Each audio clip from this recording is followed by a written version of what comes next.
بسم اللہ الرحمن الرحیم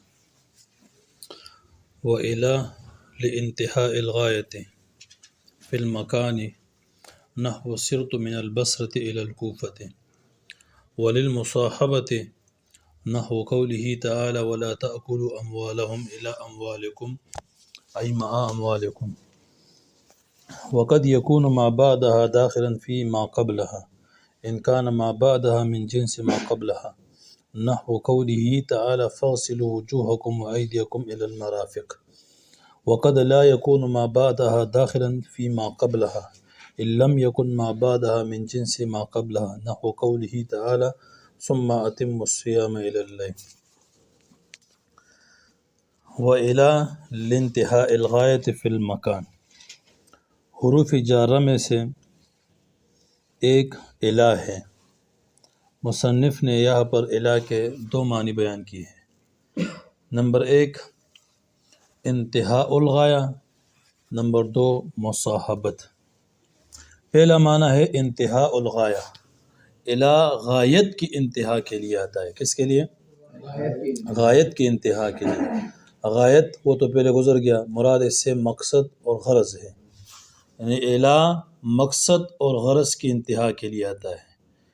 یعنی الہ سے پہلے جو فعل ہوتا ہے وہ مقصد اور غرض ہوتا ہے، سمجھ آ گیا؟ اس کی انتہا کہاں پر ہوا ہے اس فعل کی، تو الہ بتاتا ہے کہ اس فعل کی انتہا میرے مدخول پر ہوا ہے، اس فعل کی انتہا میرا مدخول ہے، سمجھ آ گیا؟ تو الہ بتاتا ہے کہ مجھ سے پہلے جو فعل ہیں اس کی انتہا میرے ما بعد میرے مدخول پر ہوا ہے، سمجھ آ گیا؟ پھر انتہا کی بھی دو قسمیں ہے ابتدا کی طرح، اگرچہ مصنف نے صرف ایک قسم ذکر کی ہے، لیکن مثالوں سے دیگر کتب کے اندر یہ معلوم ہوتا ہے کہ انتہا کی بھی کتنی قسمیں ہیں؟ دو قسمیں ہیں۔ نمبر ایک انتہائی مکانی اور نمبر دو انتہائی زمانی۔ نمبر ایک انتہائی مکانی اور نمبر دو انتہائی زمانی۔ انتہائی مکانی یعنی فعل کا انتہا، غرض کا انتہا، اس مقصد کا انتہا کس جگہ پر ہوا ہے وہ بتاتا ہے۔ کچھ سمجھ آ رہا ہے؟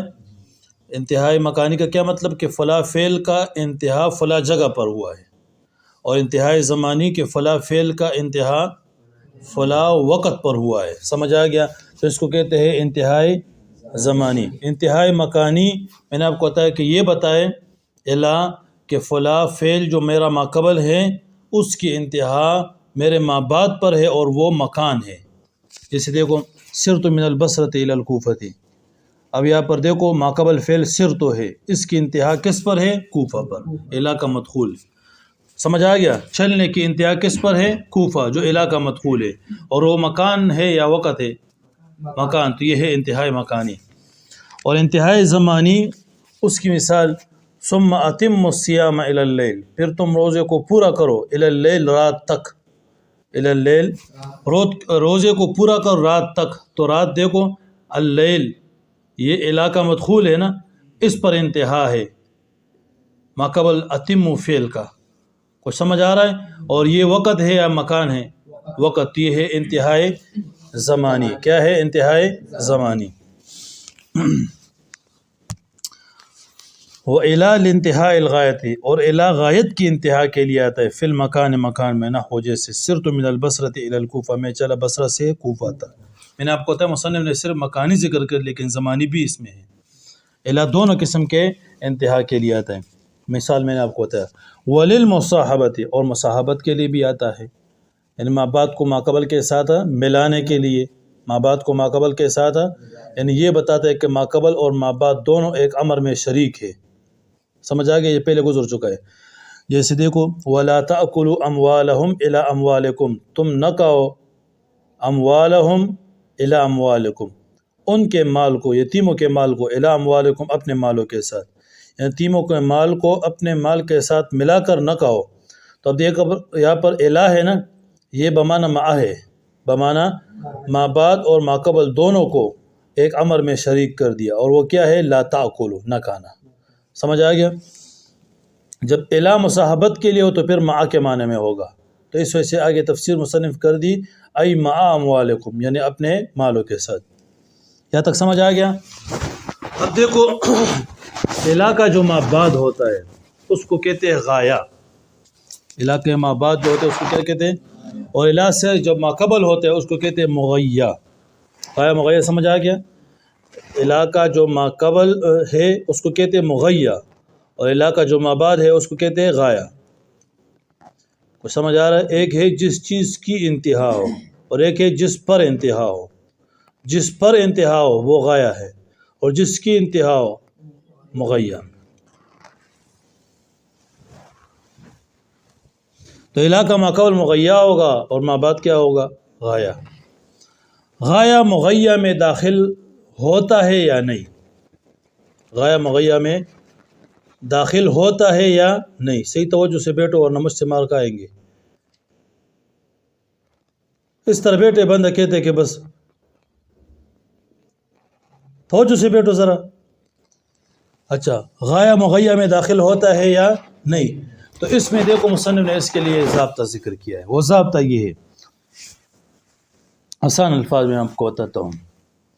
اگر غایہ مغیہ کے جنس سے ہو، غایہ مغیہ کے، تو پھر وہاں پر غایہ مغیہ میں داخل ہوگا۔ غایہ مغیہ میں داخل ہونے کا مطلب یہ کہ جو حکم مغیہ پر لگتا ہے وہ غایہ پر بھی لگے گا۔ تو سمجھ آ گیا؟ غایہ مغیہ میں داخل ہو اس کا مطلب یہ کہ مغیہ پر جو حکم لگتا ہے وہ غایہ پر بھی لگے گا۔ اور یہ کب ہوگا؟ کہ جب غایہ مغیہ کے جنس سے ہو۔ اس کی مثال دیکھو، فَاغْسِلُوا وُجُوهَكُمْ وَأَيْدِيَكُمْ إِلَى الْمَرَافِقِ، تم دو اپنے چہروں کو اور اپنے ہاتھوں کو إِلَى الْمَرَافِقِ، کونیوں تک۔ اب دیکھو إِلَى الْمَرَافِقِ، المرافق علاقہ ما بعد یہ غایہ ہے، ما قبل ایدیکم ہے، کیا ہے؟ ایدیکم، یہ مغیہ ہے۔ اب غایہ مغیہ میں داخل ہے یا نہیں؟ داخل ہے، کیونکہ دیکھو کوہنیاں ہاتھ کی جنس سے ہے نا، تو لہذا داخل ہے۔ داخل ہونے کا کیا مطلب؟ مغیہ کا جو حکم ہے وہ غایہ کا بھی ہوگا۔ مغیہ کا حکم کیا ہے؟ فغسلو، دو اس کو، تو لہذا مرافق کا بھی یہی حکم ہوگا، یعنی ان کو بھی دھویا جائے گا۔ تو لہذا ہاتھ کا جو حکم ہے دھونا، وہی حکم مرافق کوہنیوں کا بھی ہے۔ سمجھ آ گیا؟ تو ہاتھوں کو کوہنیوں سمیت دھویا جائے گا۔ یہ سمجھ آ گیا؟ یہ دلیل ہے امام صاحب کی۔ سمجھ آ گیا؟ امام صاحب کہتے ہیں کہ کوہنیوں یہ دھونے میں داخل ہے، دھونے کے حکم میں، اس کو دھویا جائے گا، اس پر دلیل یہ ہے۔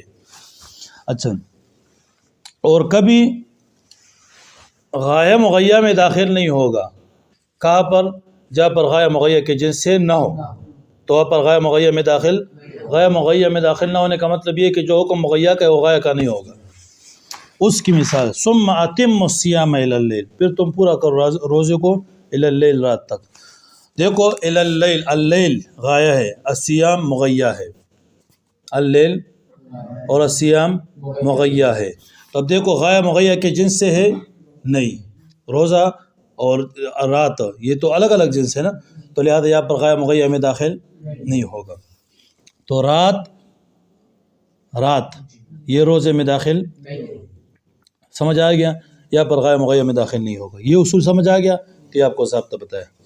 تو یہ کہتے ہیں وَقَدْ يَكُونُ مَا بَعْدَهَا دَاخِلًا فِي مَا قَبْلَهَا، اور کبھی علاقہ ما بعد داخل ہوگا اس کے ما قبل میں، ما بعد داخل ہوگا اس کے، میں نے آسان الفاظ میں کیا کہا؟ غایہ مغیہ میں داخل، تو ما بعد جو ہوتے ہیں وہ غایہ ہوتا ہے نا، اور ما قبل، سمجھ آ گیا؟ ان کان ما بعدها من جنس ما قبلها، اگر اس کا ما بعد اس کے ما قبل کے، میں نے کیا بتایا؟ اگر غایہ مغیہ کے جنس سے ہو تو بات صحیح ٹھیک ہے نا۔ نحو قوله تعالی، جیسے اللہ تعالیٰ کا فرمان فَاغْسِلُوا وُجُوهَكُمْ وَأَيْدِيَكُمْ إِلَى الْمَرَافِقِ، تم دو اپنے چہروں کو اور اپنے ہاتھوں کو کونیوں تک۔ وَقَدْ لَا يَكُونُ مَا بَعْدَهَا دَاخِلًا فِي مَا قَبْلَهَا، اور کبھی اس کا ما بعد، علاقہ ما بعد داخل نہیں ہوتا اس کے ما قبل میں، کب؟ إِن لَمْ يَكُنْ مَا بَعْدَهَا مِنْ جِنْسِ مَا قَبْلَهَا، اگر اس کا ما بعد ما قبل کے جنس سے نہ ہو، جیسے نحو قوله تعالی ثم اتم الصیام الی اللیل، پھر تم پورے کرو روزوں کو الی اللیل، رات تک۔ تو یہاں پر ما بعد ما قبل میں داخل نہیں ہوگا کیونکہ ما بعد ما قبل کے جنس سے نہیں ہے۔ سمجھ آ گیا؟ ترکیب کو دیکھو، اولا یہ ضابطہ لکھے، ما بعدها اور ما قبلها کا لفظ جہاں بھی آ جائے، تو اس کی ترکیب یوں ہوگی، ما موصولہ بعد اور قبل مضاف، ہا ضمیر مضاف الیہ، مضاف مضاف الیہ مل کر مفعول فیہ ہوں گے ثبت فعل کے لیے، فعل اپنے فاعل اور مفعول فیہ سے مل کر جملہ فعلیہ خبریہ ہو کر صلہ، موصول صلہ مل کر ما قبل کے لیے کچھ بن جائے گا۔ ترکیب سمجھ آ گیا؟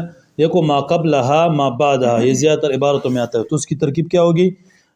ما قبلہا ما بعدہا دونوں کی، ما موصولہ، قبل اور بعد جو ہے اس کو کیا کریں گے؟ مضاف، اور ہا ضمیر مضاف مضاف الیہ مل کر ثبت کے لیے مفعول فیہ ہوگا، کیونکہ دیکھو ظرف ادھر صلے کی جگہ میں آ گیا، سمجھ آ رہا؟ ثابت نہیں نکالو گے، کیا ثبت صلے کی جگہ میں آ گیا، صلہ جملہ ہوتا ہے تو ثبت نکالو گے۔ اچھا تو پھر ثبت فعل اور اس میں وہ ضمیر فاعل ہوگا، تو فعل فاعل مل کر، فعل اپنے فاعل و مفعول فیہ سے مل کر صلہ، موصول صلہ مل کر ما قبل کے لیے پھر کچھ بنے گا، یہ سمجھ آ گیا؟ اب دیکھو وَإِلَى، اِلَى مبتدا، اِلَى لام جارہ انتہائی مصدر مضاف، الغایت مضاف الیہ، فی المکان جار مجرور انتہا مصدر کے متعلق، مصدر اپنے مضاف الیہ متعلق سے مل کر لام جار کے لیے جار مجرور مل کر ثابتن کے متعلق ہو کر خبر، مبتدا خبر مل کر جملہ اسمیہ خبریہ ہوا۔ نحو سرت من البصرۃ الی الکوفۃ، نحو مضاف، سرت فعل تو ضمیر، من البصرۃ متعلق اول، الی الکوفۃ متعلق فعل فاعل دونوں متعلقوں سے مل کر بتاویل حادث ترکیب، نحو کے لیے مضاف مضاف الیہ، مثال ہو کے لیے مبتدا خبر مل کر جملہ اسمیہ، وللمصاحبۃ اصل عبارت کیا ہوگی؟ وَإِلَى لِلْمُصَاحَبَةِ، تو الی مبتدا، للمصاحبۃ ثابتن کے متعلق ہو کر مبتدا خبر مل کر جملہ اسمیہ، نحو مضاف، قول مضاف الیہ مضاف، ہی ضمیر، تعالی فعل ہوا ضمیر، فعل فاعل مل کر، ذوالحال حال مل کر مضاف الیہ، کیا بنا؟ مضاف مضاف الیہ مل کر قول، ابھی قول بنا۔ وَلَا تَأْكُلُوا أَمْوَالَهُمْ إِلَىٰ أَمْوَالِكُمْ أي مع أموالكم۔ اچھا لا تأکلوا فعل و ضمیر فاعل، اموالہم مضاف مضاف الیہ مفعول بہ، الی اموالکم، سمجھ آ گیا؟ یہ مفسر بن جائے گا، کیا بن جائے گا؟ ای حرف تفسیر، مع اموالکم، مع مضاف، اموال مضاف الیہ، مضاف کم مضاف الیہ، مضاف مضاف الیہ، مع کے لیے مضاف الیہ، مضاف مضاف الیہ مل کر تفسیر مفسر، تفسیر مل کر متعلق کس کے لیے؟ لا تأکلوا کے لیے، کس کے لیے؟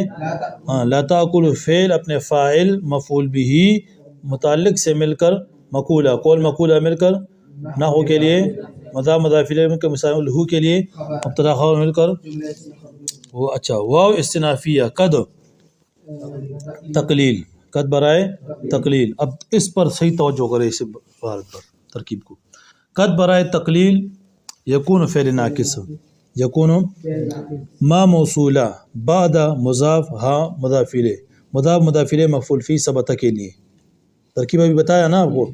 اچھا تو ثبت فعل اپنے فاعل مفعول فی سے مل کر ما کے لیے، موصول صلہ مل کر یکون فعل ناقص کے لیے اسم، داخلا شبہ فعل ہوا ضمیر فاعل، فی جارہ، ما موصولہ، قبل مضاف، ہا مضاف الیہ، سمجھ آ رہا ہے؟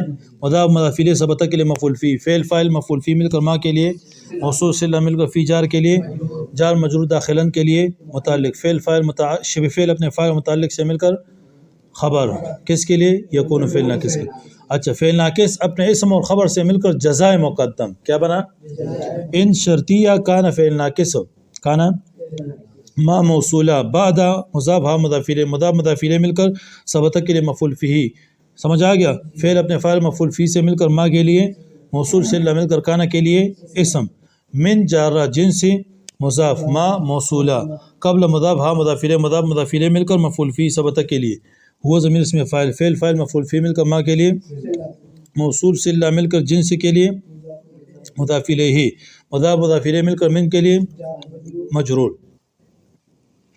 اچھا جار مجرور مل کر، ہاں ان دیکھو وقد یکون ما بعد داخلا فی ما قبل ان کان ما بعدها من جنس ما قبلها، تو ادھر کیا نکالو گے؟ اگر ما بعد ما قبل کے جنس سے ہو، یعنی ثابتا من جنس ما قبلها، کیا نکالو گے؟ ہاں تو ثابتا شبہ فعل اپنے فاعل اور متعلق سے مل کر کانا کے لیے خبر، کیا بنا؟ خبر۔ اچھا فعل ناقص اپنے اسم اور خبر سے مل کر شرط مؤخر کیا بنا؟ ہاں شرط اور جزا مل کر، شرط اور جزا معطوف علیہ کیا بنا؟ مثال کو چھوڑو اور آگے جاؤ آگے جملے کی طرف، اور اس کی ترکیب بھی بے نہیں اسی طرح ہے، کچھ سمجھ آ رہا ہے؟ آگے دیکھو، واو عاطفہ، واو قد برائے تقلیل، لا یکون فعل ناقص، لا یکون ما موصولہ بعدها ثبت کے لیے مفعول فیہ، سمجھ آ گیا؟ وہ ضمیر فعل اپنے فاعل مفعول فیہ سے مل کر ما کے لیے موصول صلہ مل کر لا یکون کے لیے اسم، داخلا شب فعل وہ ضمیر فاعل، فی ما قبل فی جارہ ما موصولہ قبل ہا مضاف مضاف الیہ ثبت کے لیے مفعول فیہ، فعل فاعل مفعول فیہ مل کر ما کے لیے موصول صلہ مل کر فی جار کے لیے جار مجرور داخلا کے لیے متعلق، داخلا شب فعل اپنے فاعل متعلق سے مل کر خبر، فعل ناقص اپنے اسم اور خبر سے مل کر جزائے مقدم، ان لم یکن ما بعد من جنس ما قبلها، ان شرطیہ لم یکن فعل ناقص ما موصولہ بعدها مضاف مضاف الیہ مفعول فیہ ثبت کے لیے، فعل فاعل مفعول فیہ مل کر ما کے لیے صلہ موصول صلہ مل کر اسم، من جنس ما قبل من جارہ جنس مضاف، ما موصولہ قبل مضاف ہا مضاف الیہ مضاف مضاف الیہ ثبت کے لیے مفعول فیہ، فعل فاعل مفعول فیہ مل کر ما کے لیے صلہ موصول صلہ مل کر جنس کے لیے مضاف الیہ مضاف مضاف الیہ مل کر من کے لیے جار مجرور ثابتن کے لیے متعلق ہو کر خبر، فعل ناقص اپنے اسم و خبر سے مل کر شرط مؤخر، شرط اور جزا مل کر معطوف، معطوف علیہ معطوف مل کر جملہ، اب درمیان میں جملہ، نحو قولہ تعالی، نحو مضاف قول مضاف الیہ مضاف ہی ضمیر ذوالحال، تعالی فعل فاعل مل کر حال، ذوالحال حال مل کر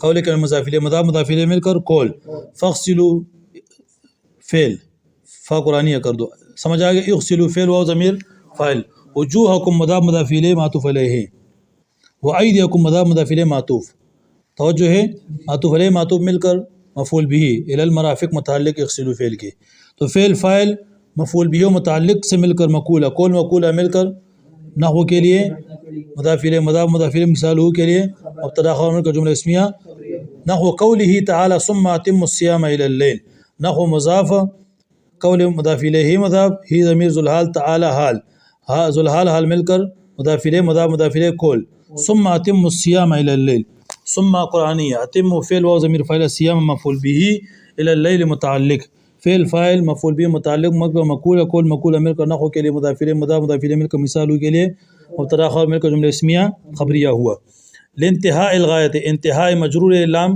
جارہ کی وجہ سے، الغایت مجرور مضاف الیہ کی وجہ سے، المکان مجرور فی جارہ کی وجہ سے، نحو مرفوع ہے خبر ہونے کی وجہ سے، من البصرۃ الی الکوفۃ، البصرۃ مجرور من کی وجہ سے اور الکوفۃ مجرور الی جارہ کی وجہ، للمصاحبۃ، المصاحبۃ مجرور لام جارہ کی وجہ سے، سمجھ آ گیا؟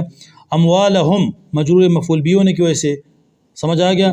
اموالکم، اموال مجرور الی جارہ کی وجہ سے، مع اموالکم، اموال مجرور مع کے مضاف الیہ ہونے کی وجہ سے، ما بعدہ، بعدہ منصوب مفعول فی ہونے کی وجہ سے، داخلا منصوب خبر ہونے کی وجہ سے، کس وجہ سے؟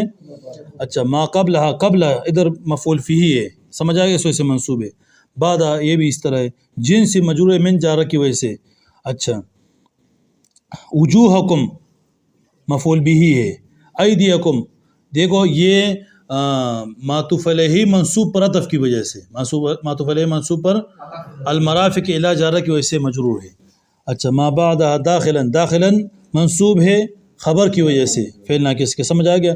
ہاں فی ما قبلہا ان لم یکن ما بعد من جنس ما قبلہا، نحو اتم ثم اتم الصیام الی اللیل، الصیام منصوب ہے کیوں؟